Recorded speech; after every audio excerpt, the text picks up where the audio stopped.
Jamal was everything Karen hated, but couldn't admit out loud. A strong, confident black man who didn't flinch when she stared him down, and certainly didn't shrink to make her feel comfortable. From the day he moved in, she saw him as a threat, because he existed in a place she thought should never belong to someone like him. So when he pulled into his driveway with a brand-new red sports car, the last thread of her restraint snapped. Karen didn't just dislike Jamal. She hated that he wouldn't cower. She hated that he belonged. So she pushed further, dragged her husband into the feud, and convinced herself that no one would ever take his word over hers. But what she didn't know was that Jamal had faced real enemies, real battles, and he wasn't about to lose a war on his own doorstep. Karen Caldwell thought she was untouchable. She was dead wrong. Before we go any further, comment where in the world you are watching from, and make sure to subscribe. The sun hung low over the quiet suburban cul-de-sac, casting long amber streaks across the smooth asphalt and pristine driveways of Brookridge Estates, a neighborhood that prided itself on neat lawns, strict HOA codes, and a suffocating sense of uniformity. The air smelled faintly of fresh mulch and chlorine, the only sounds the gentle whir of sprinklers and the distant hum of cicadas settling into their evening rhythm. That rhythm faltered the moment the deep, guttural roar of a finely tuned engine rolled down the hill. Jamal Thompson's new car, glossy, blood red, and purring like a predator on the hunt, slid into view with smooth precision. Its curves gleamed beneath the setting sun, each polished surface reflecting the sky like molten glass. He took the corner slow, savoring the moment, then pulled into his driveway like a man who had finally claimed something that was his, and had no intention of apologizing for it. The garage door rolled open, and he guided the car inside before stepping out with a relaxed stretch, keys still dangling between his fingers. He wore a dark athletic tee and slate-gray joggers, body lean and coiled with the strength of a man who had trained for years never to relax.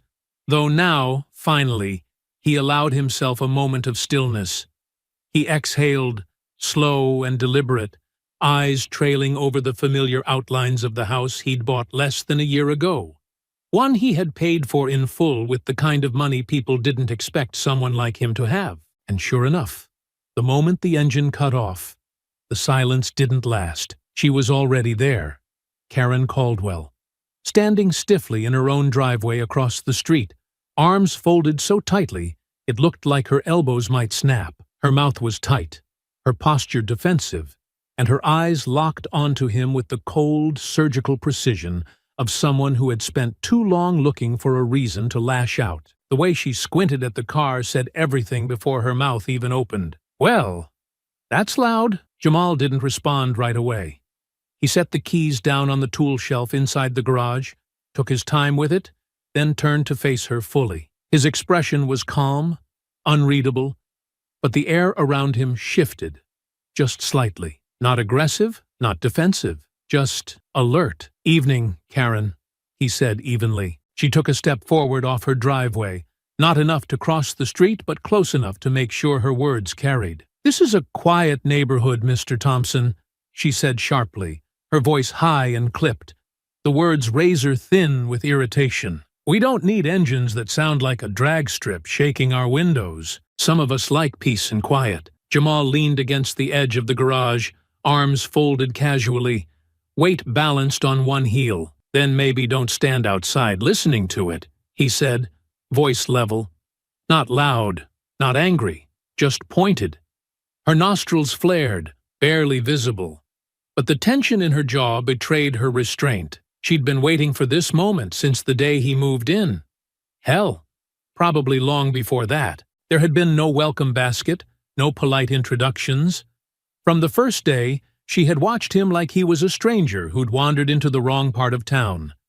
The occasional garbage can mysteriously knocked over, HOA citations over minor landscaping infractions, passive-aggressive notes left on his door about proper curb appeal.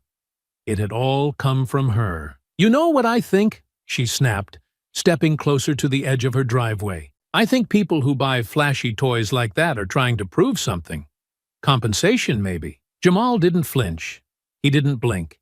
He simply tilted his head, that same calm smile inching back onto his face. Compensation, he echoed, the word like a leaf catching the breeze. Nah, just like to enjoy the things I've earned. The smile dropped. The tension between them thickened like oil. Karen's voice sharpened. People like you think you can just move in and disrupt the neighborhood with your noise and your attitude. We've worked hard to keep this place decent. Safe. Jamal's eyes narrowed. Not much, but enough to shift the weight of the moment. People like me, he repeated quietly, the words lingering in the air. Say what you mean, Karen. Go ahead. For a flicker of a second, her confidence wavered. Then she doubled down. I mean people who don't respect rules, who think they're too good for common courtesy, who act like this neighborhood owes them something just because Because I live here? He interrupted. Voice low and calm, but edged now. Bought this house fair and square. Paid in cash. Never missed a meeting. Keep my lawn cut. Garbage out on time. Not a single violation on record. He stepped forward slowly. Not threatening, just deliberate. But you still got something to say every time I breathe. Her lips pressed into a tight line, but her eyes, those eyes didn't blink. The sun dipped lower behind the rooftops, and the shadows between them lengthened. You don't belong here, she said, barely above a whisper, but every syllable hit like a slap. Not with that car, not on this street, not in this community. Jamal stared at her for a long, silent moment. The cicadas had stopped. Even the wind had stilled. He didn't raise his voice. Didn't look away. Neither do you, he said softly. And with that, he turned back toward his house. But the storm had only just begun. Karen didn't return to her porch.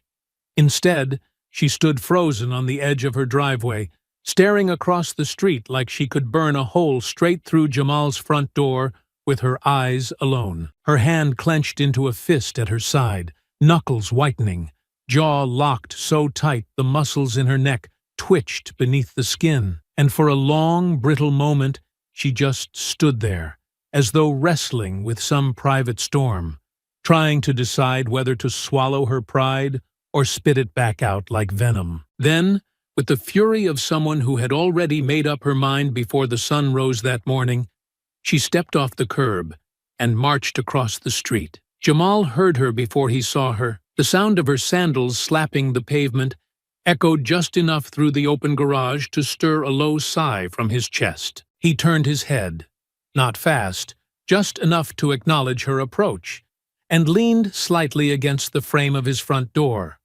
Arms still crossed, eyes calm but unmoving. She didn't stop at the sidewalk. She came up the driveway with tight, clipped steps, every motion rigid with purpose, as if she were walking onto a battlefield instead of someone else's private property. The late evening light caught the edges of her earrings and the stiff folds of her pastel blouse, but there was nothing soft about her expression now. It was the kind of look that belonged to someone used to getting their way, the kind that came with years of being the loudest voice in the room and never being told no. You think you're clever? She said, her voice sharp and quivering with restraint she was quickly losing. You think just because you've got money that you can buy your way into a place like this and talk to people however you want? Jamal didn't move. Get off my property, Karen. Her eyes narrowed. This neighborhood has rules. I know, he said quietly, and so does trespassing. She stepped closer.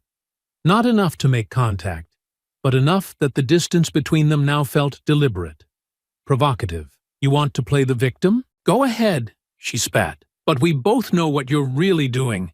Bringing that loud car in here, making a scene, flaunting it like you're trying to prove a point. He looked down at her, face unreadable. The only thing I'm proving is that I earned it. Karen's nostrils flared. You're trying to provoke decent people. People who've spent decades building a safe, clean community. You walk in here with your flashy toys and your smug attitude, acting like we're supposed to just roll over and let you turn this place into what?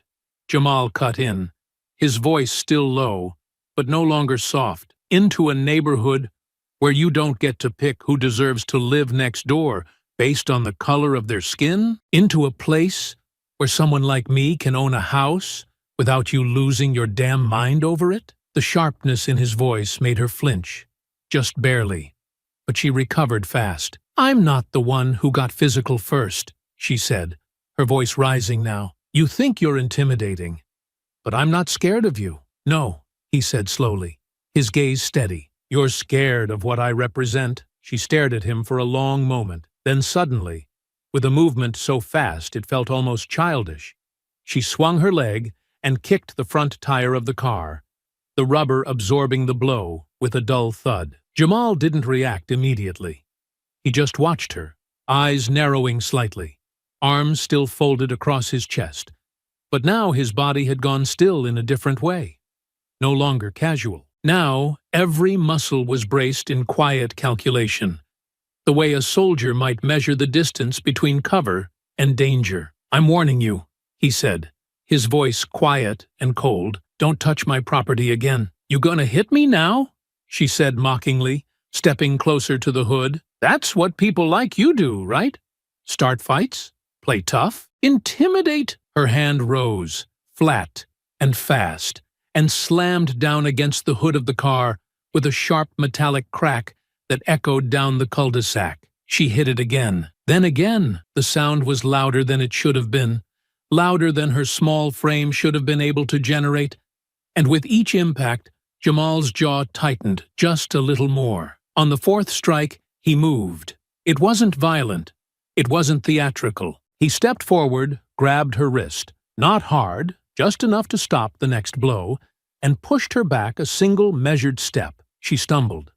Not far, not hard, but she fell like she'd been shoved down a flight of stairs. Her back hit the pavement, and the scream that followed was loud enough to make porch lights flicker on 3 houses down. She held her arm close to her chest, like it was broken, her face twisted in a mask of righteous agony, and before Jamal could say a word, she was already wailing. Russell! Russell! Jamal stepped back immediately, hands raised, already knowing exactly how this would be painted. He looked around. The first porch light had already become 2. Curtains twitched. A door creaked open, and from across the street, he heard the angry rumble of a man's voice, deep and familiar. What the hell did you do to my wife? Jamal didn't move, didn't answer.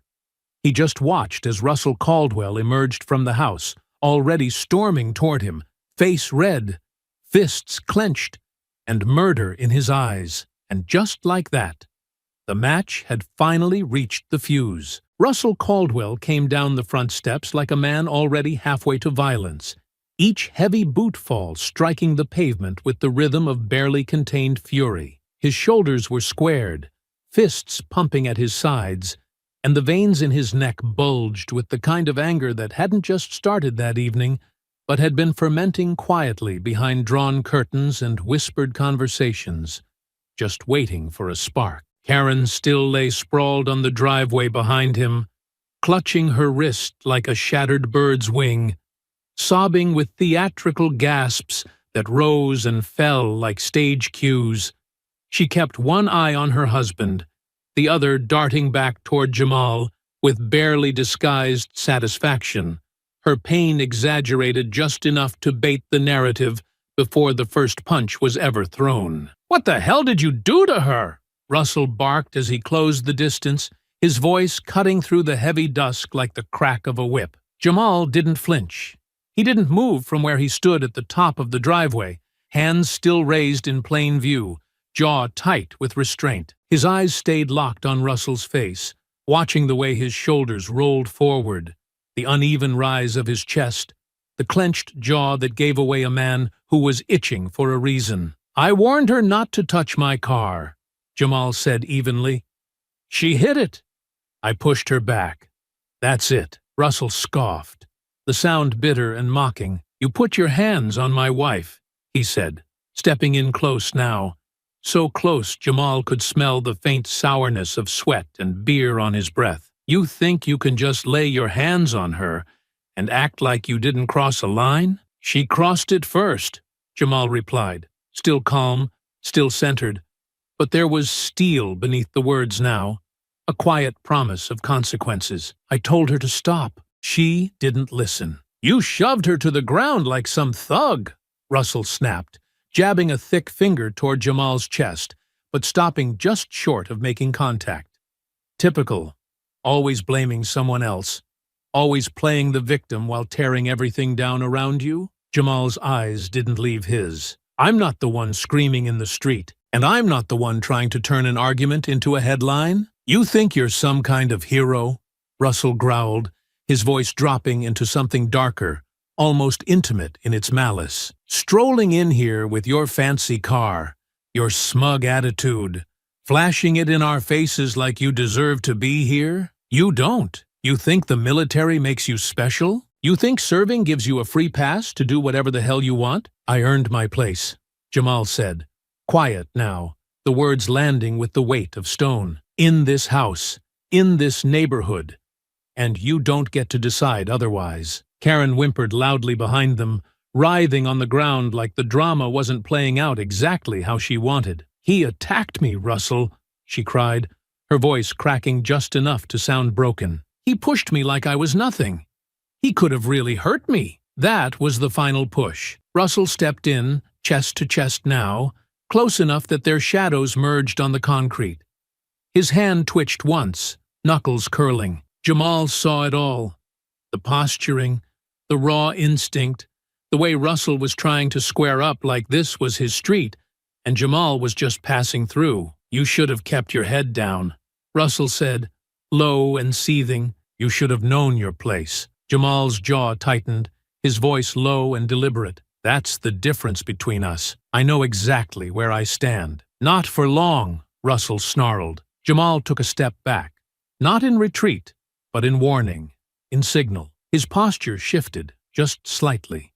Weight balanced now on the balls of his feet, shoulders angled, not aggressive but ready. A veteran's stance, calculated, patient. I'm not going to swing first, he said, voice steady, but I will finish it. Russell laughed, sharp and disbelieving.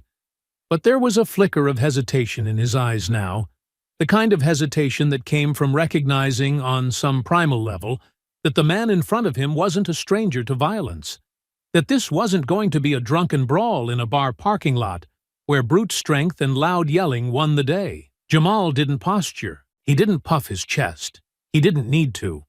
Russell spat at his feet, and the muscles in his neck twitched again. You're gonna regret ever stepping foot on this street. Before Jamal could respond, a voice called out from across the street. Is everything all right over there? It was an older man from 2 houses down, standing on his porch, arms crossed, clearly unsure whether to intervene or disappear. His presence did nothing to cool the heat.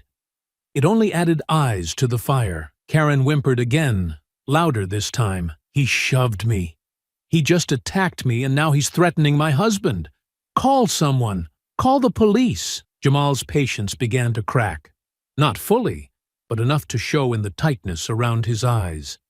He turned just enough to glance at her, his voice clear. You're lying, and you know it. She's hurt, Russell snapped. That's all anyone needs to know. And in that moment, he stepped forward. Not fast, not loud, just enough. Enough to breach that last inch of space.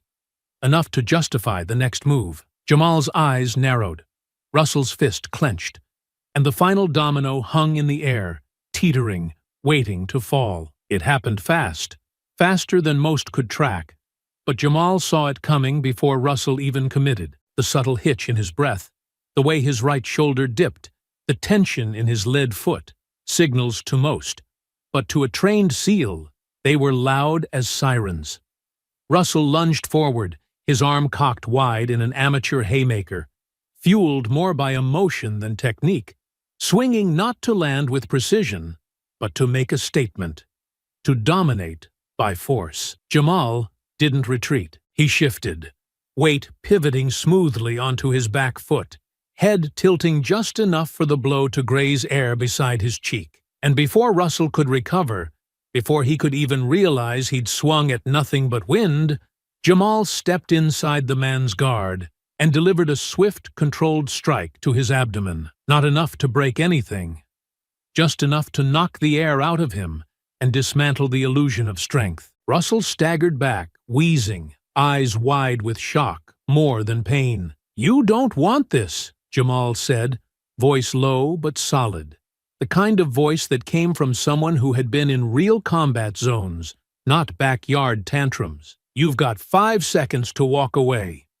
That's your only out." But Russell had never been the kind of man to take a warning, especially not from someone he already saw as beneath him. Humiliation and pride twisted across his face, and with a furious grunt, he charged again, this time leading with both hands, fists flying in a flurry of anger that made up for what it lacked in aim with brute force.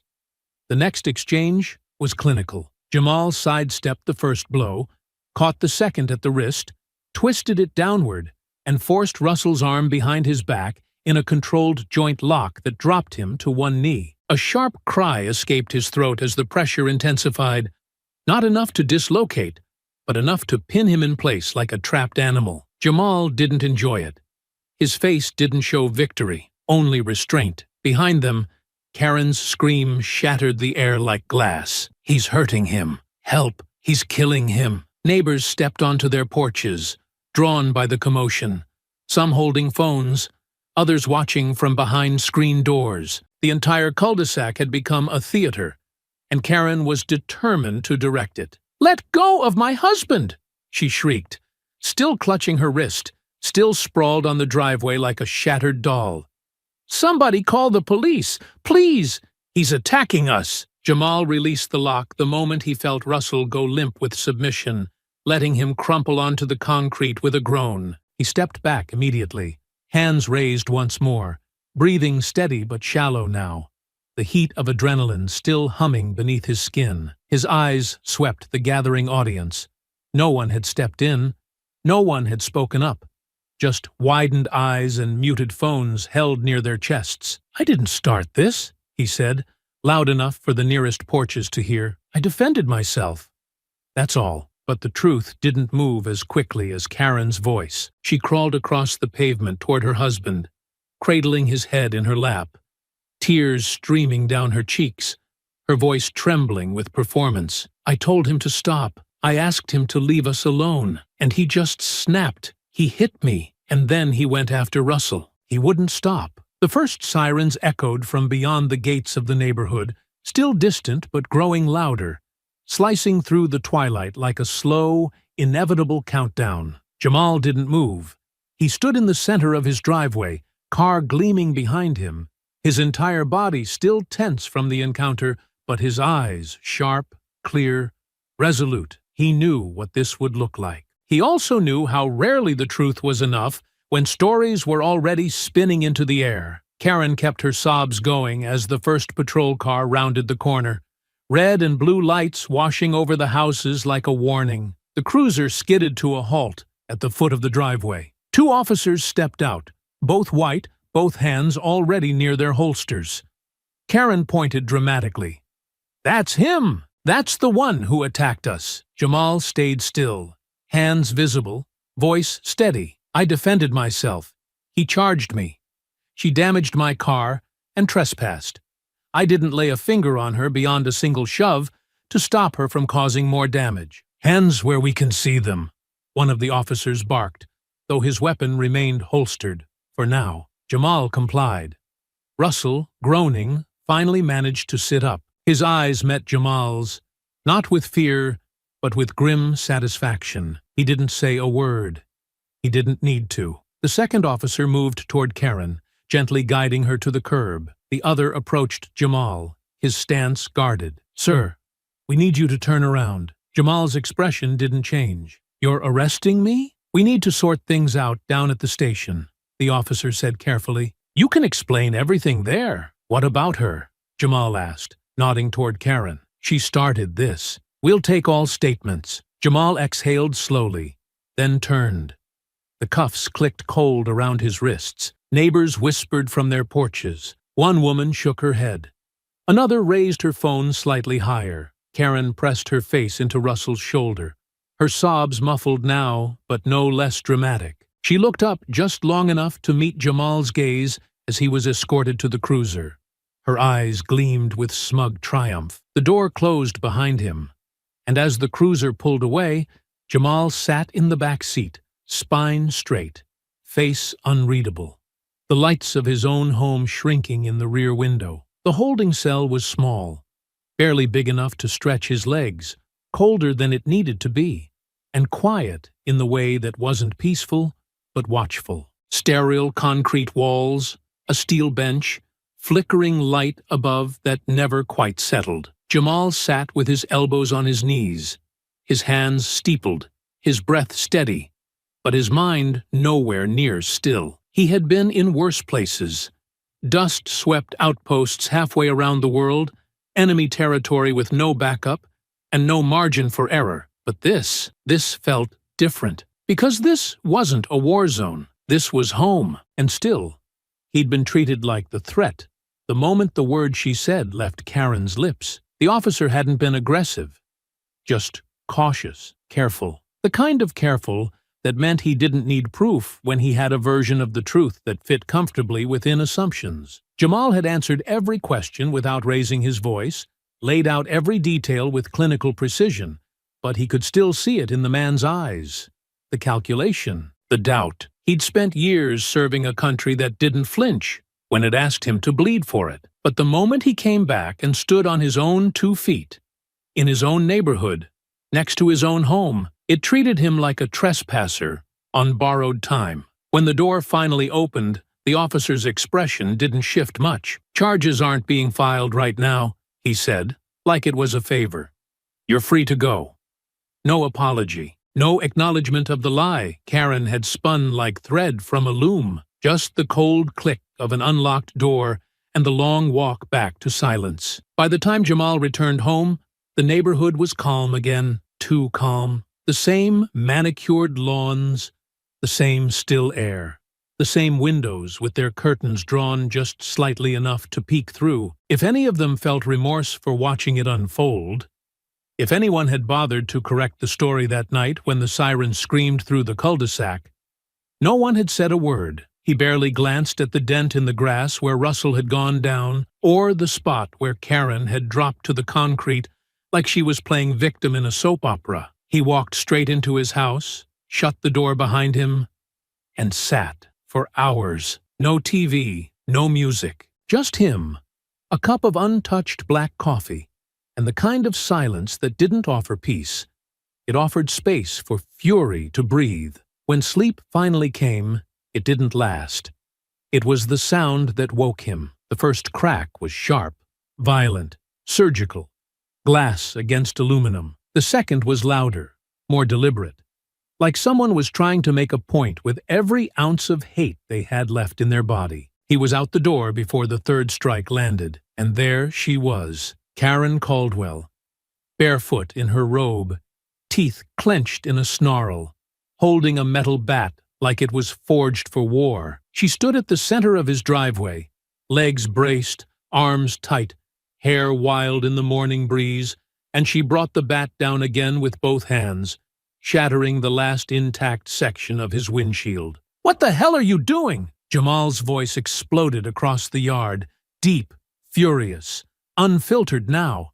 No calm, no patience, just rage sharpened by everything she had dragged him through. Karen turned, eyes wide and unrepentant, sweat sticking her robe to her arms, chest heaving from the effort. "You think you can lay a hand on me and just walk away like you're the hero? You think you get to come into this neighborhood, make a scene, embarrass my husband, and nothing happens? You're insane," Jamal growled, marching toward her, arms spread wide. "You really thought smashing my car would make you feel what?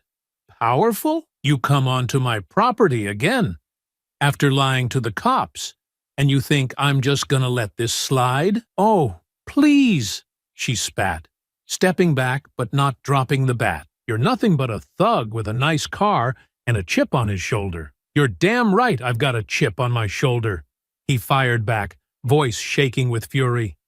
"I earned everything you see here, every inch, every dollar. While you stand there in your crusty old robe throwing a tantrum because you can't stand the idea that I live better than you." She lifted the bat, just slightly. "You want to go again? Hit me this time for real so you can end up back in that cage where you belong." Jamal took another step forward, not with violence, but command.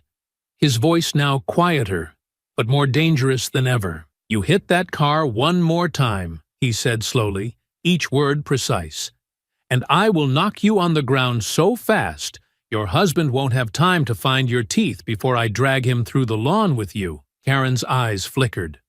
Rage, fear, a flicker of something not yet decided. She lifted the bat again, and Jamal's eyes didn't flinch. "Try me." But she didn't get the chance, because just as she lifted the bat a few inches higher, a door slammed open across the street. Russell, still in yesterday's jeans, no shirt this time, a bruise already blooming across his ribs, stumbling out like he hadn't slept at all, like he'd been waiting, just waiting, for a reason to rejoin the fight. And this time, something gleamed in his hand. Russell staggered out into the morning light like something dredged up from the bottom of a swamp, shirtless, bruised, panting with rage, and holding a gleaming black pistol in his right hand like it was an extension of his ego, like the metal would restore the pride Jamal had beaten out of him in front of half the neighborhood. He didn't shout this time. He didn't need to. The gun said everything. Jamal turned the moment he heard the door slam and froze where he stood, hands loosening at his sides, but never raising, his spine straight, every muscle drawn tight with focus. His eyes met Russell's, and between them stretched a silent, volatile tension that crackled through the humid air like the seconds before a storm splits the sky. Karen stepped back instinctively, the bat clattering to the concrete behind her, her moment of chaos forgotten now that real danger had stepped onto the field. She looked at Russell like she wasn't quite sure whether she had summoned him or lost control of him entirely. "You think you're tough?" Russell said, his voice low and ragged, barely rising above a whisper, yet somehow cutting through the still morning like a siren. "You think beating me down made you some kind of man." The pistol didn't shake. It didn't flinch. It stayed level, pointed straight at Jamal's chest. Jamal didn't move. His heartbeat was slow, trained to be. He measured every inch of space between himself and cover, between Russell and the trigger, between what could be stopped and what couldn't. "I didn't beat you down," he said carefully, eyes locked on Russell's hands. "You came at me. I finished it." Big difference. Russell's eyes twitched, something mean flickering across his face. "You should have stayed in that cell. Should have kept your head down like you were supposed to." "Supposed to," Jamal repeated softly, and the words tasted like poison. "That's what this is about, huh? A black man not knowing his place?" Russell's lip curled into a smile that didn't reach his eyes. "You really think anyone's gonna care if I drop you right here? You think when the cops show up, they're gonna believe you weren't threatening us again?" Jamal's fingers twitched at his sides, subtly flexing, testing the air, feeling for that breath of a moment that might give him an opening. But the gun was too close, and Russell's hands too steady for someone with trembling pride. The man was wound tight with humiliation and rage, and Jamal could see it. He wanted a reason to pull that trigger. "There are cameras," Jamal said evenly. "Phones, neighbors. That gunshot goes off, and your whole life ends before mine ever hits the ground." Russell chuckled darkly, the sound brittle and venomous. "You think I care about neighbors? About rules? About cameras?" He took one slow step forward, leveling the gun with a precision that felt too sure, too practiced. "I'm done watching you walk around like you've already won. You think your car, your house, your attitude mean anything here?" Karen said nothing now, her confidence draining with every word Russell hissed. She stared at her husband, then at Jamal, as if suddenly unsure which of them scared her more. Jamal took a breath, just one, measured, controlled. But in his mind, everything raced. The angles, the distance, The weight of the weapon. The way Russell's finger now hovered just a breath from the trigger. He could see it in the man's face, that terrible, irreversible moment approaching. That final, irreversible decision. He was going to do it. And so Jamal moved. Not toward Russell, not at him. He dove sideways, hard and fast, behind the front quarter of his car, his shoulders slamming into the hood, arm tucked, feet curled in, body shrinking behind the steel frame just as a click echoed. Loud and dry and terrifying. The gun hadn't fired. Not yet, but it had damn well been ready to. Russell shouted something, angry, confused, and stumbling as he moved forward. "Coward! Get back out here! You want to act like a man? Then stop hiding and face me like one." Jamal crouched low behind the car, his mind scanning every possibility, the rush of adrenaline burning under his skin, but not clouding his thoughts. He didn't panic. He calculated.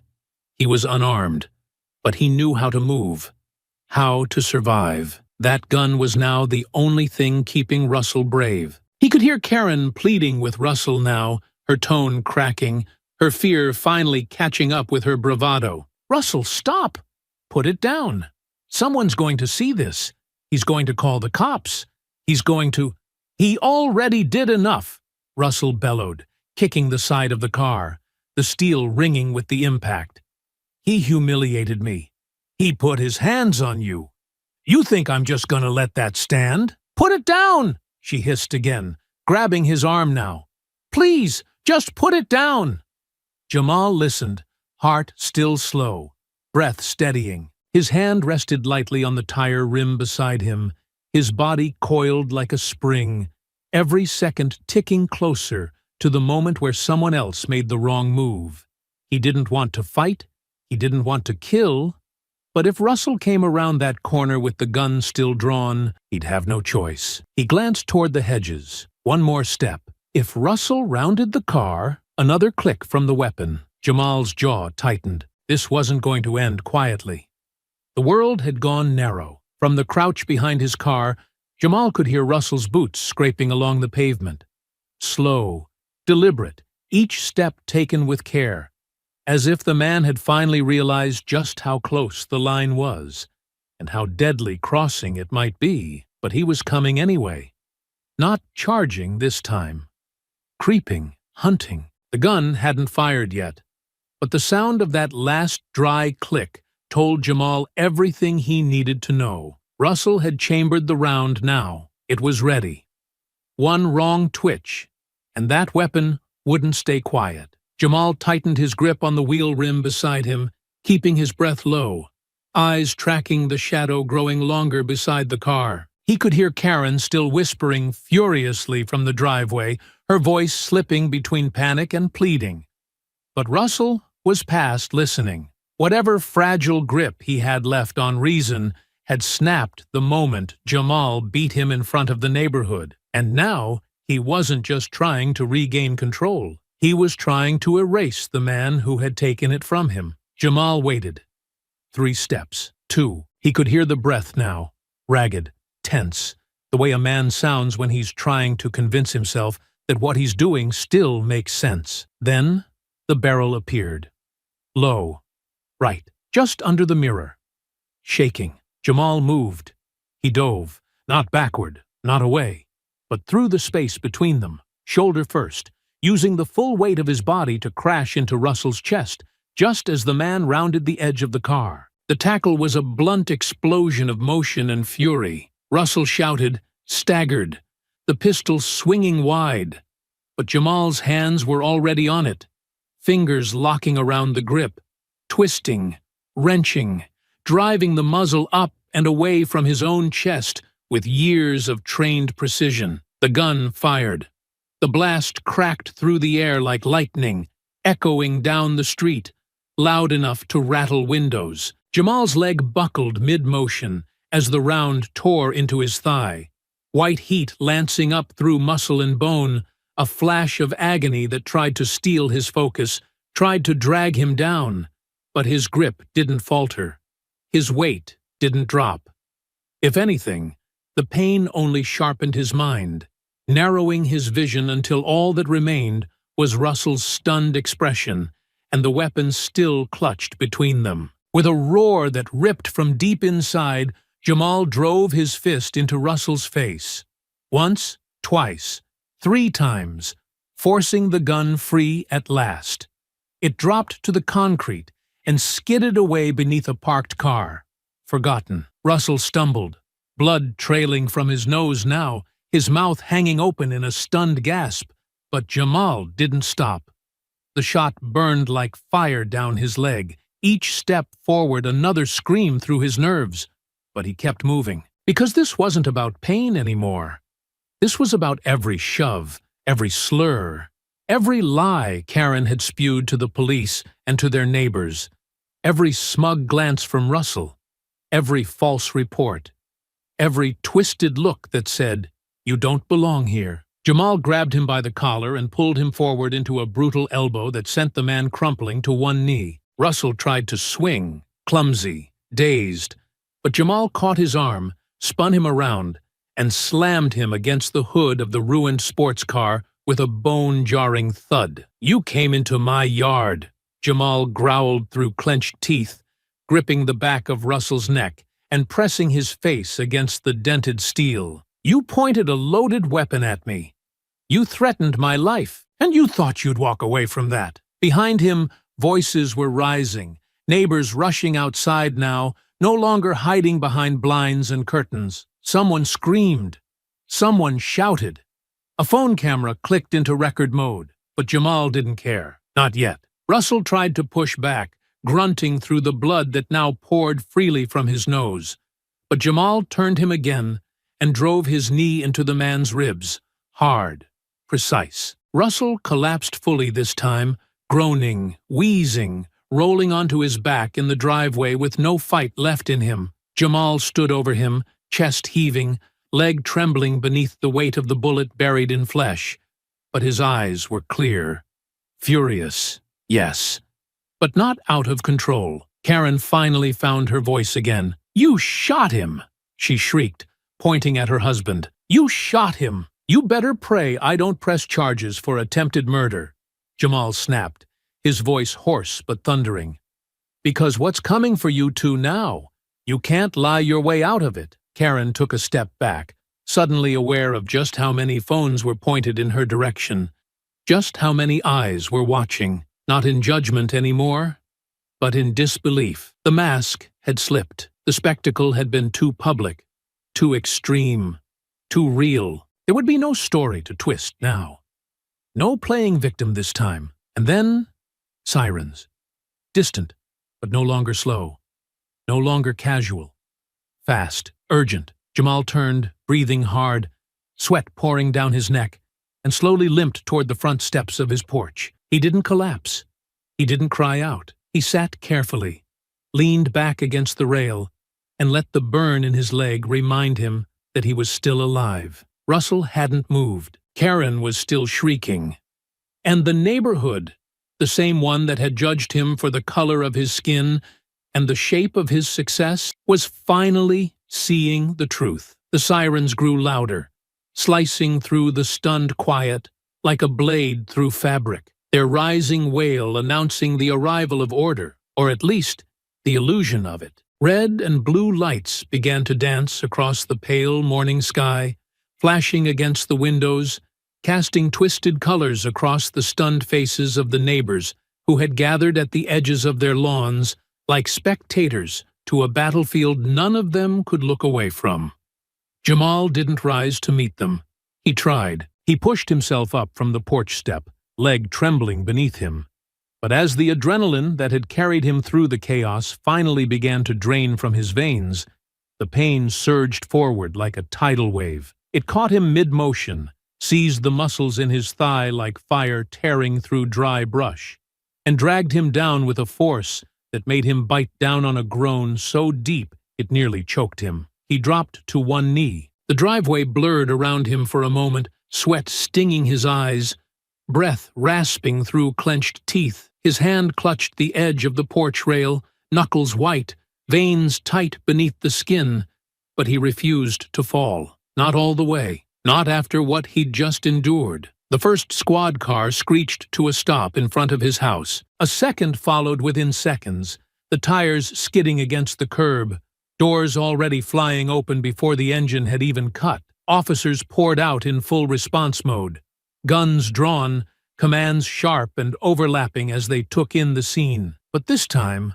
something was different. This time, they saw the man bleeding on the porch, the woman shrieking incoherently in the driveway, hands streaked with sweat and fury. The man crumpled on the pavement, face bloodied, ribs bruised, arms limp.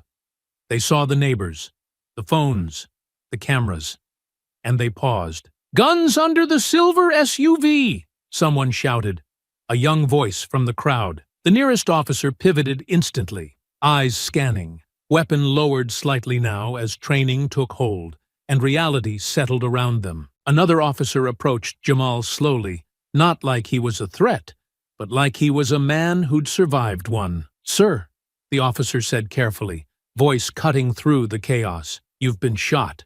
We need you to stay seated." Jamal exhaled, sweat rolling down the sides of his face, and nodded once, fingers still gripping the railing. "I'm not going anywhere." Behind him, Karen had begun to spiral. Her voice climbed in pitch with every breath, hands flailing wildly as she backed away from the scene she'd helped create, mascara smudging under her eyes, hair hanging limp and tangled down her shoulders. She pointed at Jamal, at her husband, at the officers, screaming everything and nothing at once. "He jumped him! He came at us again! He was threatening me! He shoved me again! My husband had no choice! He was defending me!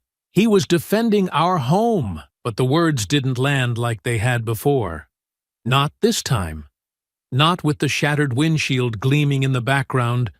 Not with Jamal's blood soaking through his pants. Not with the phone screen still raised, recording every word, every gesture, every last desperate attempt to twist the story. Another officer moved toward Russell, checking his pulse, lifting one of his limp arms as Karen howled, "Don't touch him! He needs an ambulance! He's the one who was attacked." "You said your husband fired the weapon?" the officer asked, voice neutral but firm. He was scared," she stammered. "That man threatened us. He's violent."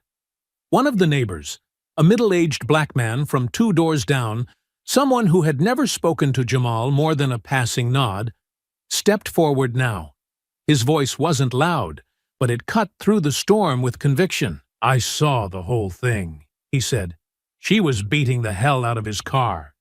He came out yelling, didn't touch her. She picked up the bat again. Then the husband came out with the gun." Another voice joined. A woman, early 30s, holding her phone. "I recorded it. He had the gun pointed the whole time. Jamal never laid a hand on her." And then another voice, and another. One by one, the neighborhood began to speak. Not all, but enough. Enough to drown out Karen's shrill performance. Enough to shift the energy. The officers looked at each other, quiet conversation moving between them with clipped nods. One of them knelt beside Jamal, pulling a radio to his shoulder. Confirmed GSW, male, left thigh. Not life-threatening, but he's going into shock. "We need medics. Stat. Copy." Another officer turned toward Karen. "Ma'am, I need you to remain calm and step back." Karen's voice cracked. "You don't understand. He attacked." "Ma'am," the officer repeated, firmer now.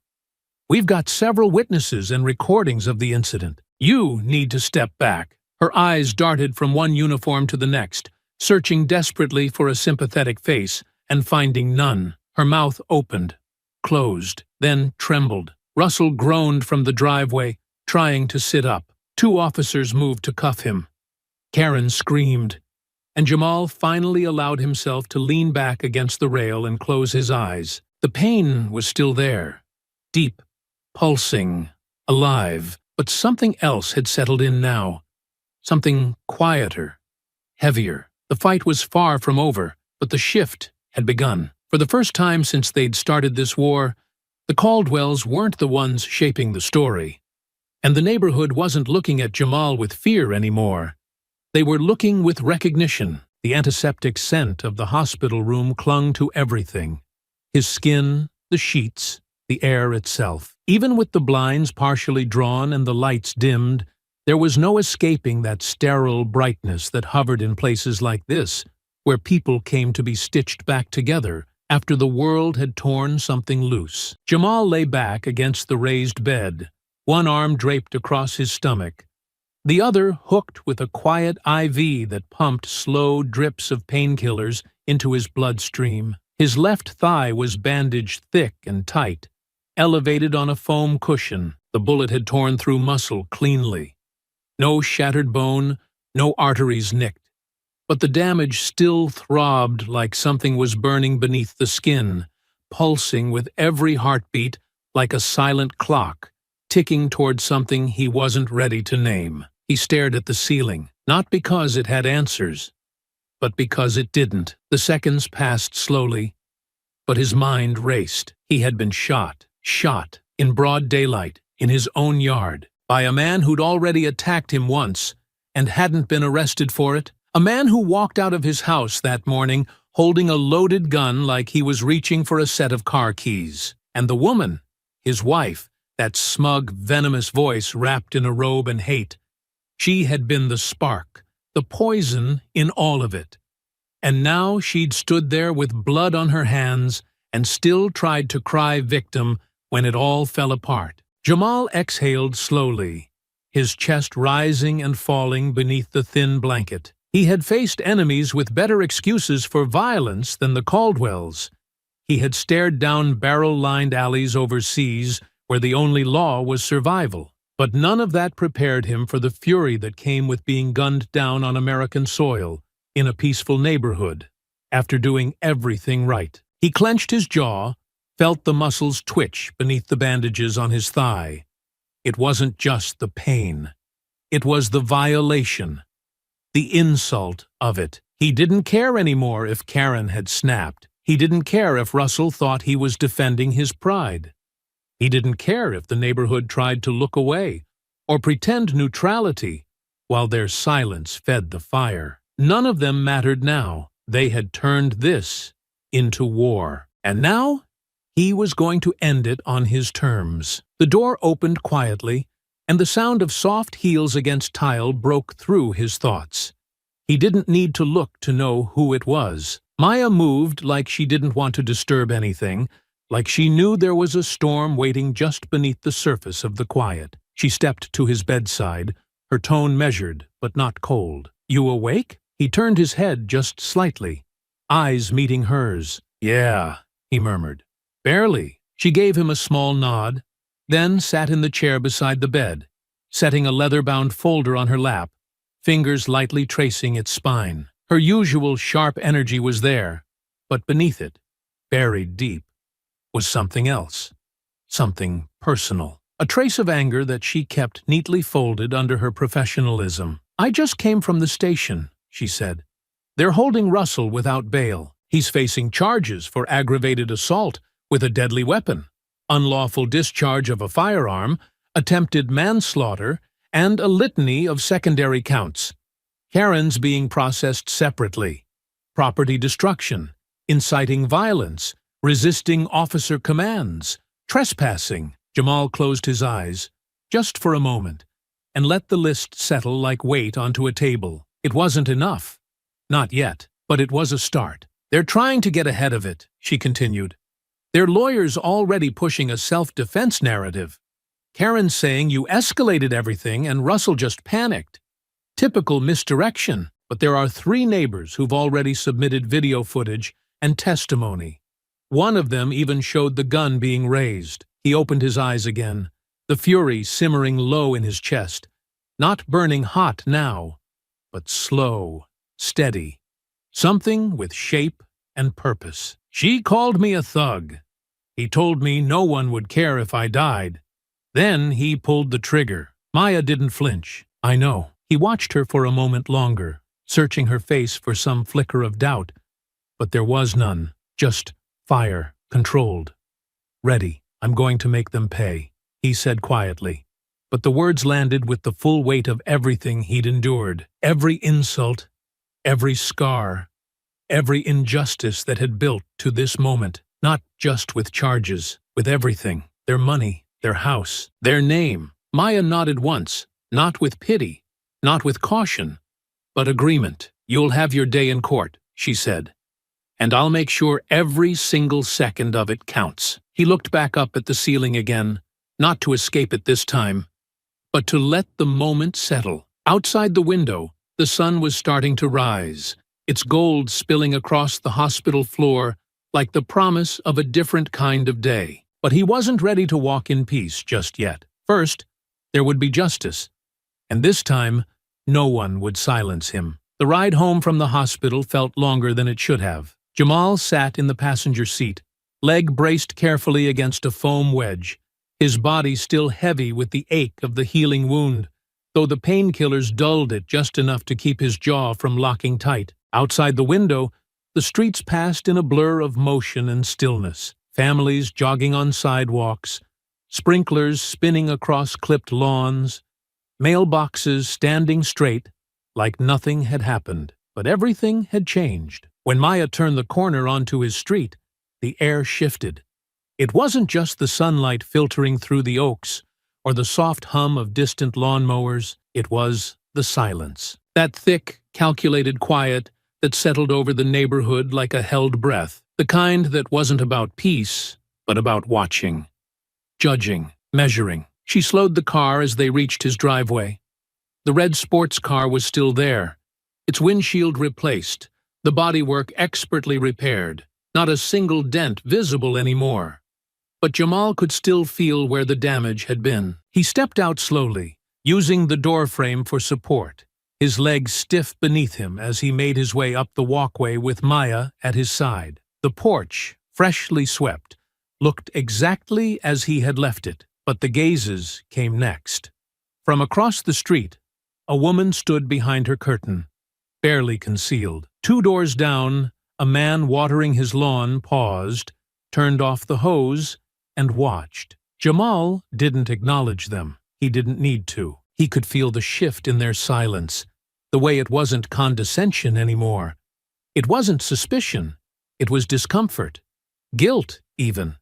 Some of them had watched the fight, had stayed silent while Karen screamed lies and Russell waved a loaded gun at an unarmed man on his own property. And now they didn't know what to do with the aftermath of that silence. Inside, the air was still, cool, familiar. But Jamal didn't sit. He walked straight to the kitchen table where Maya had already begun stacking folders, case documents, printed witness statements, a thick manila envelope stamped with the seal of the county courthouse. "Official now," she said, spreading the papers in front of him. "Civil suit has been filed. Damages, medical costs, destruction of property, pain and suffering. I've requested punitive damages on top of it all. The state's case is moving forward, too.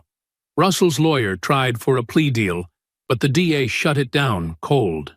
No reduction, no bargaining." Jamal nodded, the weight of it all settling into his chest, not in a way that crushed, but in a way that steadied. "They're not done," Maya added. "Karen's been posting online, trying to spin the story, painting herself and Russell as victims, claims it was all a misunderstanding, that she was defending herself, that you were the aggressor." He let out a short breath, not quite a laugh, not quite disbelief. "Of course she is. She's tagging HOA groups, neighborhood forums. She's trying to rally support before the trial. She knows what's coming. She's grasping for anything that'll stick." Jamal moved to the window and looked out at the street, not searching for her, not this time, but watching the rhythm of the block itself, the way it tried to pretend it hadn't been a war zone just days ago, the way the Caldwell's house, still occupied but now surrounded by an uneasy perimeter of distrust, seemed to exist in shadow even under the sun. "They want sympathy now," he said. "After everything." "They're not going to get it," Maya replied firmly. "Not after the footage, not after the witnesses, not after that police report. Their credibility is shredded." He turned back to her, his voice quieter now but no less resolved. "This isn't just about them. It never was. They thought they could push me out because I didn't fit into their perfect little picture, because I live loud, because I won't shrink myself to make people like them feel comfortable. They needed me to be the problem. And now, she said, her eyes sharp, they've become the problem for everyone else. There was a pause, short, but heavy with clarity. They get a trial, he murmured, almost to himself. I get justice. Outside, a child on a bicycle pedaled past slowly, his eyes flicking up at Jamal through the window before quickly darting back to the road. Another neighbor across the street, the one with the narrow glasses and clipped speech who had once filed a noise complaint over Jamal's lawnmower, now stepped out to collect his mail, and didn't make eye contact at all. That was fine. Let them stew. Let them squirm under the weight of their own silence. The truth had momentum now, and for the first time since this whole ordeal began, Jamal didn't feel like he was the one being watched. He felt like the one doing the watching. They'll have their day, Maya said, rising and collecting the folders again. And you'll have yours. He watched her for a moment longer, then nodded once, the pain in his leg pulsing beneath the surface, like a reminder of everything that had been taken from him, and everything he intended to take back. The courthouse sat heavy in the heart of downtown, not majestic in its architecture, but imposing all the same. A pale stone monolith that loomed above the square like a permanent reminder of who got to speak, and who had to wait for permission. Inside, the halls echoed with the soft thrum of murmured voices, leather shoes, shuffled papers, everything humming beneath the surface, a pressure that never quite broke but never let up either. Jamal sat at the plaintiff's table, back straight, suit sharp but not loud, hands resting on the wood before him like anchors. His face was calm, but beneath that stillness lived a storm, controlled, measured, but never gone. The bandage beneath his pant leg pressed lightly against his thigh, a dull ache reminding him that some scars didn't wait to fade. They throbbed in time with the truth. Across the room, Karen and Russell sat with their attorney, a man who looked like he belonged more in a luxury car ad than a courtroom. Slick, tanned, sharp-jawed, with a smile that didn't reach his eyes and a voice that knew exactly how to bend sympathy until it sounded like reason. Karen looked pale, brittle. Her usual fire had dimmed to a flickering whisper. She wore a gray suit, pearl earrings, her hair tied back too tightly. Every once in a while she glanced at Jamal, but she never held the stare. Russell, by contrast, sat with his arms crossed, shoulders stiff, jaw clenched like a man who still didn't believe he'd done anything wrong. He looked like he'd rather be anywhere else, except he couldn't run now. Not with cameras outside, not with his name already in headlines. The judge entered, everyone stood, and just like that, the trial began. Opening arguments were quick, Maya's voice cool and steady, laying out the timeline with surgical clarity. No exaggeration, no theatrics, just facts, reinforced by timestamps, witness accounts, and a growing stack of digital evidence. The defense followed with a subdued version of events. Karen and Russell, frightened homeowners, victims of escalating aggression, pushed too far by a man who wouldn't de-escalate. Words like misunderstanding and emotional distress floated into the air like perfume, designed to linger, not persuade. But no matter how carefully the defense crafted its story, cracks appeared early. The first neighbor took the stand. A woman from 2 houses down, white, early 40s, eyes sharp behind her glasses. She recounted what she saw, how Karen smashed the windshield, how Russell pulled the gun, how Jamal didn't make the first move. She didn't embellish. She didn't hesitate. She just told the truth. Then came the videos, one after another, played in full, no cuts, no commentary, just raw footage of Karen in his driveway, the baseball bat raised over her head, Russell creeping toward the car, gun drawn, Jamal diving for cover, wounded, then rising and disarming his attacker. The courtroom was silent except for the audio. Karen's screeches, Russell's threats, the cold, unmistakable crack of the gunshot. When the final clip ended, no one spoke for several seconds. The defense tried to recover. Russell's lawyer objected, tried to discredit the videos, poked holes in timing, questioned the motivations of the witnesses. But it was like trying to tape a shattered window back together. The damage had been done. And then it was Jamal's turn to speak. He rose slowly, his movements still slightly stiff, though not from weakness anymore. Every step to the stand carried the weight of everything they'd tried to take from him. His dignity, his safety, his right to exist without fear of false accusations and loaded guns. He sat, adjusted the mic, and looked out at the courtroom. Not just at the judge, not just at the jury, but at them, Karen, Russell, the people who had turned his life into a war zone because they couldn't bear the sight of a man like him living free, proud, and unshaken right next to them. When Maya asked him to begin, he didn't launch into an emotional speech. He didn't need theatrics. He spoke plainly, but his voice carried power. I moved into that house because I earned it. I didn't inherit money. I didn't win a lawsuit. I served. I fought for this country, and I came home hoping I'd find peace in a place like that. He let that hang. But from the first day, I knew I was being watched, not because I broke rules, not because I was a threat, but because I didn't look like what they thought belonged there. He spoke of the first warnings, the citations, the notes, the glares, the simmering tension that finally boiled over the moment success pulled into his driveway wearing a red coat of paint. I didn't start anything, he said, his voice steady, but I finished it. Because if you let people like that think they can do whatever they want without consequence, they'll never stop. Karen wouldn't look at him. Russell stared, jaw tight, hands curled into fists. Jamal stared right back. I was shot. On my own property. Because they couldn't stand the idea of me living without fear. He didn't shout. He didn't cry. But when he stopped speaking, the silence that followed was heavier than anything he could have said next. The air in the courtroom had changed. Jamal's testimony hadn't ended in applause. It hadn't needed to. What followed wasn't celebration.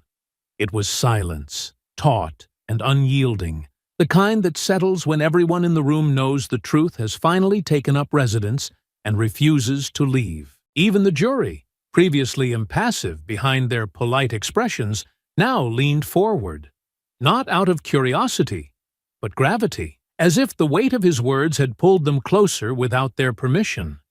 The judge called for a recess, and when the session resumed, everything felt different. Maya stood to cross-examine Karen first. There was no warmth in her tone, just a sharpened edge dulled slightly by formality, the way a scalpel gleams beneath surgical light. Mrs. Caldwell, you testified earlier that you feared for your safety when you saw Mr. Thompson exit his home that morning. Is that correct?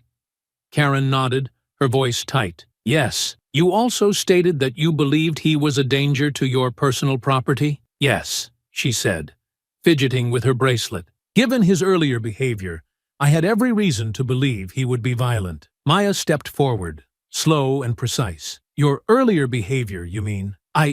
No, I meant his behavior. Maya didn't blink. Let's talk about yours. On the morning of the incident, you entered Mr. Thompson's driveway with a baseball bat. Is that correct? Karen hesitated. Yes or no, Mrs. Caldwell? Yes. You then struck his car. Multiple times. Karen's voice grew quieter. I was angry. And when he confronted you, did he touch you? No. He shouted at me. But didn't lay a hand on you? Karen looked toward her attorney, who gave her the barest of nods. No. Maya paused, giving the jury just enough time to let the word hang there, alone. And when your husband appeared with a firearm and pointed it at Mr. Thompson, did you try to stop him? I told him to put it down, Karen said. But even she sounded unconvinced. And yet, you didn't call the police? I didn't think it would get that far. Maya's eyebrows lifted, just slightly. You didn't think pulling a loaded weapon on an unarmed man in broad daylight would go that far? Karen's breath caught. Her composure, thin as gauze, finally tore. He wouldn't back off, she snapped, the words flying faster now, her voice rising with a frantic edge. He kept provoking us. He stood there like we were nothing, like he was the one being attacked. He had that tone, that look, like he was daring us to do something. The words spilled too fast, unfiltered, and Maya stepped back, letting them echo. Karen saw her mistake too late. The judge leaned forward slightly. The jury stiffened. Maya's voice softened, cutting more precisely because of it. Mrs. Caldwell, was it the sound of his voice? Or the fact that he didn't sound afraid?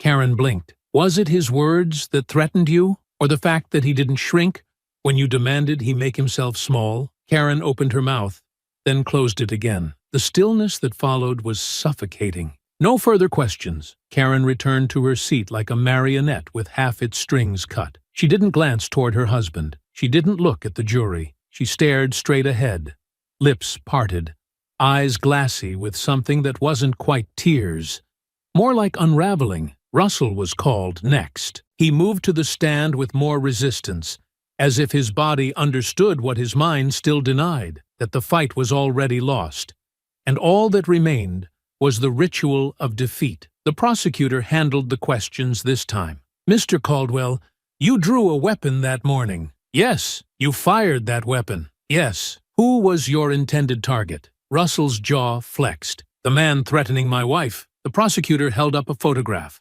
Jamal, unarmed, hands open, body half-turned in retreat. Is this your idea of a threat? Russell didn't answer. Was he armed? No. Was he on your property? No. Did he cross the street toward your home? No. Did he raise a hand to you? Russell's fingers tapped once against the wood of the stand. Not until after I raised the gun. And you fired it.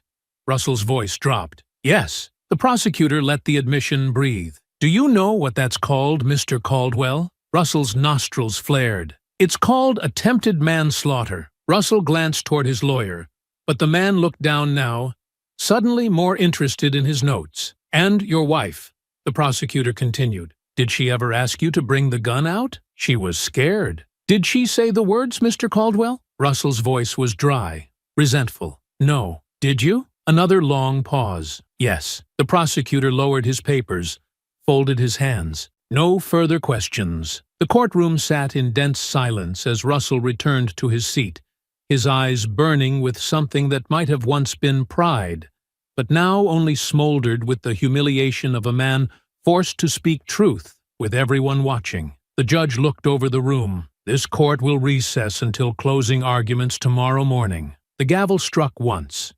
People stood, but Jamal remained seated. He didn't move, didn't rush. He watched Karen and Russell shuffle out of the courtroom, their shoulders hunched, their heads down. The same people who had once stood tall in their front yard, sneering across the street like they owned the world, now retreating from it, watched by the very neighbors who had once kept their silence. The same people who had once stood tall in their front yard, sneering across the street like they owned the world, now retreating from it, watched by the very neighbors who had once kept their silence. The tide had turned, and justice was no longer a possibility. It was inevitable. Morning light filtered through the high windows of the courtroom, casting long rectangles of gold across the wood-paneled walls, softening the sharp corners of the room without easing its tension. The atmosphere was electric, not loud, but heavy, each breath taken as though it might carry weight it couldn't hold. Even the jurors looked changed,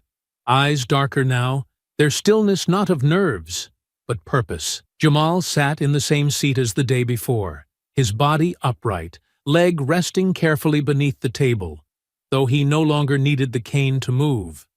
The wound still ached, dull and constant, but it was no longer a burden. It was a mark, a truth carved deep enough that no lie could cover it. Across the aisle, Karen fidgeted with a tissue she hadn't used, twisting it between trembling fingers, like the motion might erase the expressions staring back at her. Russell sat stiffly beside her, His jaw clenched, the last traces of arrogance drained from his posture. Their lawyer whispered to them, his voice hushed, lips tight, already preparing for damage control. The judge entered. Everyone stood. Everyone sat. Then came the final words. The prosecution rose first, voice calm but laced with steel, laying out each charge like bricks in a wall no defense could climb over. Aggravated assault, reckless endangerment, use of a deadly weapon, malicious destruction of property. They didn't reach for drama. They didn't need to. The evidence had already spoken. This was only the echo of what had already been made undeniable. Maya stood next. Her voice didn't waver. She didn't posture or press. She spoke like a woman with the truth at her back, solid and immovable. "What this case is really about," she said, eyes sweeping across the jurors, "is not just violence. It's about audacity. The audacity of two people who believed their fear, no matter how irrational, no matter how rooted in bias, was justification enough to destroy property, threaten life, and try to bury a man beneath lies when the truth refused to bow to their expectations." She turned slightly, gesturing toward Jamal. "You saw the footage. You heard the testimonies. You know this wasn't about self-defense. It was about control, about punishing a man who refused to make himself small." She paused, letting the silence breathe between them. "This is about accountability. Let it be known that here, today, that still means something." She returned to her seat without fanfare. The defense followed, brief, subdued, built from apologies and soft denials. Their argument wasn't defiant anymore. It was desperate, a plea for leniency, for understanding, for sympathy they had long forfeited. But the room didn't respond. The tide had gone out, and their words receded with it. The judge nodded once, hands folded before him. The jury was dismissed. And then came the waiting. 47 minutes passed. Jamal didn't look at the clock. He sat still, back straight, the pulse in his jaw the only thing that moved. Maya sat beside him, watching the door, saying nothing. Across the room, Karen had folded in on herself, shoulders hunched, tissue still clenched, no longer moving. Russell's eyes stayed fixed on the floor, as if by avoiding everyone else's gaze, he could unwrite the story, now set in stone. When the jury returned, it was silent. Even the shuffle of feet felt deliberate. The foreman, a woman in her 60s with silver hair pulled tight and clear, steady eyes, rose as the judge prompted her. "Has the jury reached a verdict?" "We have, Your Honor." "And how do you find the defendant, Russell Caldwell, on the charge of aggravated assault with a deadly weapon?" "Guilty." "And on the charge of attempted manslaughter?" "Guilty." "And on the charge of unlawful discharge of a firearm?" "Guilty." The words didn't need to rise in volume to hit like thunder. Karen sat frozen, lips parted, her face drawn tighter with each syllable. "And how do you find the defendant, Karen Caldwell, on the charge of incitement to violence?" "Guilty." "On the charge of malicious destruction of property?" "Guilty." "On the charge of filing a false police report?" "Guilty." Russell closed his eyes. Karen shook her head once. Slow, disbelieving, like she'd heard the words but not understood them. Like they didn't fit inside the version of the world she'd always clung to. The judge thanked the jury, dismissed them, and then the room fell into a deeper silence as he turned to face the bench, his voice steady, his words deliberate. "I've reviewed the evidence extensively. I've watched the footage. I've read every report and listened to each testimony. What stands out to me most is not just the crime, but the entitlement that fueled it." His gaze moved to Karen, then to Russell. "You didn't simply act in anger. You acted in belief. Belief that your discomfort justified violence, that your fear, however ungrounded, gave you the right to inflict harm and spin lies in the aftermath." He looked down, shuffled the papers once. "For Mr. Caldwell, you are hereby sentenced to 8 years in state prison. No parole eligibility before year 5. Karen inhaled sharply, eyes darting toward her husband. "For Mrs. Caldwell, You are sentenced to 3 years for incitement, property destruction, and false reporting, to be served consecutively with a mandatory 12-month minimum. A sharp gasp broke from her throat. Jamal didn't move. He didn't smile. He didn't blink. He just let the moment settle. Let it be, because it wasn't about vengeance. It was about the truth, finally having the last word. And for the first time since it all began, that word didn't belong to them. The courtroom had emptied, but Jamal sat still, his hands resting quietly on the polished wood, the echo of the gavel still lingering behind his ribs like the tail end of a heartbeat. He didn't speak. He didn't move. He simply let the moment stretch out, slow and quiet, until it no longer needed to be held. It wasn't joy he felt. It wasn't even relief. It was something deeper, heavier, quieter. It was closure. And when he finally rose from the seat and stepped out into the soft light spilling through the courthouse doors, he didn't look back. The drive home was quiet. Maya didn't talk, and neither did he. She let him have the silence, let the weight settle in his chest, the way gravity keeps a man grounded. It wasn't over. Not completely. But the most important part, the part where the truth had stood its ground and refused to bow, that was done. When they pulled up to the house, the neighborhood looked the same. Same hedges, same clean sidewalks, same mailboxes with neatly painted numbers. But there was a difference now in the way people looked at him as he stepped out of the car. Not everyone came out to speak. Some turned away. Some peeked and disappeared behind curtains. A few couldn't meet his eyes at all. But others, quiet, unsure, offered nods. One woman from across the street murmured a greeting. Another, an older man with a gentle limp, simply placed a hand on his chest as he passed, a gesture not of pity, but of respect. Jamal nodded once in return. He wasn't looking for apologies. He wasn't chasing recognition. He had only ever wanted to live, to exist without having to justify himself. Inside the house, the light through the windows warmed the hardwood floor. The silence no longer felt tense, no longer hostile. It felt earned. He had made it back, and that, in itself, was no small victory. Maya followed him in, setting a thick envelope on the kitchen table without a word. He raised an eyebrow at her. She gave a small, tired smile, the kind people give after long battles, when the smoke's finally cleared and all that's left are facts. "It's official," she said, taking a seat, her tone steady. The civil ruling came through. He lowered himself into the opposite chair slowly, his legs still stiff. The pain a dull echo now rather than a roar. "You won," she continued, sliding the envelope toward him. "The court awarded you full damages, medical expenses, vehicle repairs, emotional distress, lost income, and," she added, tapping her finger on the edge of the envelope, "punitive damages." He opened it, skimmed the document, and then the number, bold, final, met his eyes. He didn't react right away. He didn't need to. But something settled in his chest, like the weight of a door finally clicking shut behind him. "They'll have to liquidate assets," Maya said. "The house will go on the market. Accounts frozen. A lien on the rest. You'll start seeing payments within 60 days. Jamal exhaled, a slow breath that felt like it came from somewhere older than his lungs. "You sure they won't try to hide it?" he asked. "They can try," she said. "But this isn't going away. Not like they're used to.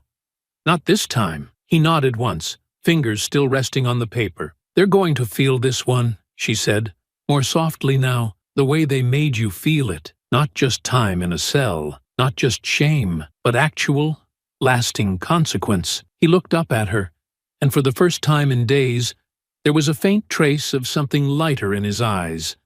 Not happiness, but satisfaction. "I didn't ask for any of this," he said. "No," Maya replied, "but you answered it better than most ever could." They sat in silence a while longer, the sunlight crawling along the walls as afternoon crept toward dusk. Eventually, she rose, gathering her things, offering a squeeze to his shoulder, before heading to the door. "You'll be okay?" "I've been okay," he said. They just didn't want to believe it. She smiled faintly, nodded, and stepped out into the sun. When the door closed behind her, Jamal turned back toward the envelope, studied the weight of what it meant. Not just financially, but symbolically. Not because he needed the money to prove a point, but because it served as something tangible. Something that would echo louder than gossip, louder than silence. Something they couldn't erase with another lie. He stood, made his way to the porch, and eased himself into the wooden chair by the rail. The air smelled of fresh-cut grass and blooming dogwood, and for the first time since he'd bought the house, he let himself just sit and be. No noise, no conflict, no performance. And across the street, the Caldwell house stood empty now. Windows dark, curtains drawn, a for sale sign planted neatly into the earth like a quiet surrender. Jamal didn't smile, but he didn't look away either. They were gone, and he was still here. Not because he fought harder, but because he never stopped standing. Recovery came slowly, not just in muscle and movement, but in the deeper places. The ones where memories stayed, where voices echoed, where something sharp still lingered in the silence. But Jamal didn't rush it. He let the healing take its time, just as he had taken his. He spent his mornings walking farther with each sunrise, the cane no longer a crutch, but a companion, something that slowly became unnecessary. By the second month, he was jogging again. Not fast, not for show, just enough to remind his body that it still knew how to move freely. He worked with Maya, helped her build out her firm's veteran legal outreach program. Quiet meetings, phone calls, strategy sessions, all focused on giving other men like him the tools to fight battles they never should have had to face alone. He never asked for attention. He didn't want recognition. But the word still spread, and over time, the neighborhood began to change in subtle, undeniable ways. The HOA, once a shadowy gatekeeper for people like Karen, now had a rotating board. Faces that had once been closed off became polite, cautious, and slowly, genuinely respectful. Neighbors who hadn't spoken before now waved. A few even brought over pie or asked how the leg was healing. Jamal didn't forget the way they had watched in silence before, but he understood that change, even late, was still change. He accepted it without bitterness, but not without memory. Then, one warm Saturday afternoon, nearly 3 months after the verdict, he woke to the sound of a moving truck backing up across the street. He stepped out onto the porch, coffee in hand, wearing an old gray t-shirt and sweats, leg braced but light now. He didn't react at first, just watched. 2 men stepped out of the truck. One, tall and broad-shouldered, carried a box with ease while laughing with someone behind him. A woman stepped into view next, black, mid-30s, with a long braid pulled over her shoulder and a clipboard in hand. She looked up at the house with a soft, appraising smile before turning to say something to the man who kissed her on the cheek and moved toward the porch. Jamal's brow lifted slightly. Not in surprise, but recognition. The house was no longer theirs. The Caldwells were gone, and in their place was something new. He crossed the street slowly, hand loose at his side, every step steady. The man noticed him as he approached, and set the box down with care. "Afternoon," the man said. His voice was warm, grounded, confident, but not arrogant. "Afternoon," Jamal replied. "You two moving in?" The woman stepped closer, smiling. "Just got the keys yesterday. Thought we'd start unloading before the worst of the heat hit." Jamal looked over the front yard. Same hedges, same walkway, but it already felt different. Lighter. The shadows that once clung to that house had begun to lift. "Well," he said, offering a hand. "Welcome to Brookridge." The man shook it firmly. "Thank you. I'm Marcus. This is my wife, Tasha. Been looking for a while and figured this place had what we were after. Quiet, clean, decent schools nearby. Didn't expect it to open up so fast, though." Jamal let a faint smile show. "Yeah, that house had history," Tasha raised an eyebrow, her expression curious but not alarmed. Good history or bad? He tilted his head. Let's just say, you won't be the first black homeowners to shake this street up a bit. Marcus chuckled, glancing at the porch. Let me guess, old owners weren't exactly throwing welcome parties. They threw something, Jamal murmured, just loud enough to make them laugh. Tasha stepped a bit closer, her voice gentler now. You were the one on the news, weren't you? The court case, the shooting, everything. Jamal nodded once, slowly. That was me. She didn't look away, didn't apologize. She simply nodded back. We read about it, not just the headlines, the actual story. What you did, the way you handled it, she shook her head. You stayed standing. A lot of people wouldn't have. He gave a small shrug. Didn't see another option. Marcus crossed his arms. You set the bar high, brother. This neighborhood, it's got a different energy now. I don't know what it was before, but I can tell it's not what it used to be. Let's hope it keeps moving in the right direction. They stood there for a moment, sunlight catching the edge of the roofline, the breeze lifting the corner of a tarp covering one of the porch chairs. It was quiet, but this time, not heavy, not tense, just peaceful. You ever need anything? Jamal said, nodding toward his house across the street. I'm right there. Toolbox, backup hands, or just someone to talk to. Marcus smiled. We appreciate that. And hey, once we get settled, we'll be firing up the grill.